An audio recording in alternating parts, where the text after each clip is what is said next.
unti-unti nating natutupad yung mga pangarap natin about sa pagpapadami ng manok, guys. Natutuwa ako kahit hindi 100% na napisa yung na-incubate natin.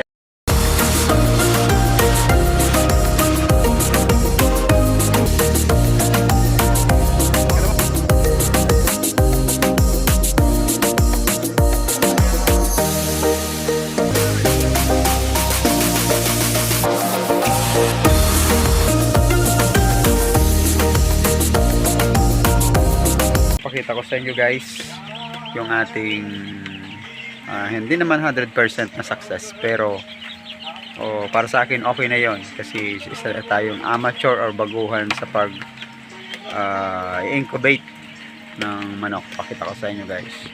Ito makikita nyo, guys, ayan, ito yung mga bagong pisa natin. Kaninang umaga linipat natin yan dito galing sa incubator. Kasi dito may mga nakasalang pa tayo, guys. Mayroon pa tayong pang last na batch. Mga 2 araw ay pipisa na rin yan. So papahingahin natin tong incubator kasi buhat ng binili natin, tuloy-tuloy yung kanyang pag-aandar, baka masira. Kaya magpapahinga tayo dito ng mga 1 week. Kapag pag-kolekta tayo another mga 20 or 30, isasalang natin agad yan. So ito, guys, yung mga nauna nating mga pinisang, mga napisa na manok pa yan.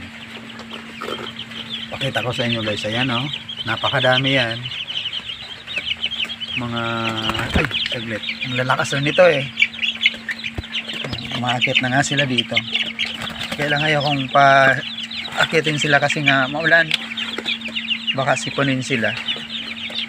So, dyan lang muna sila kasi umuulan ngayon. Pero yung malalaki na, yan, dyan na sa labas, hindi na natin yan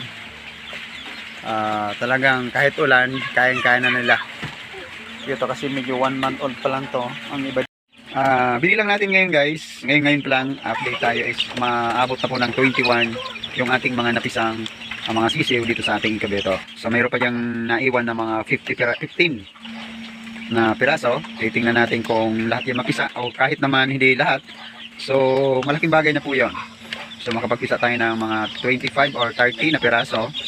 So malaking bagay na po yan, or masaya na po si Paraoma yan as amateur or baguhan sa pag-incubate ng mga manok. So sa mga, at least ngayon mayroon tayong mapagtatanungan, mayroon tayong mga nakilala, mga 3 tao as bagong farmer's friend na matagal na rin silang nag-alaga ng manok. So siguro pwede tayong humingi ng mga payo or advice kung paano ang pag-incubate ng mga manok. Sa pag-alaga, basic lang naman yan, guys. Pakainin mo siya ng araw-araw, and then palagi may tubig, and then vitamins, and then yung gamot na pang-protection sa kanila. So ang gagawin natin dito, guys, palalaki natin to.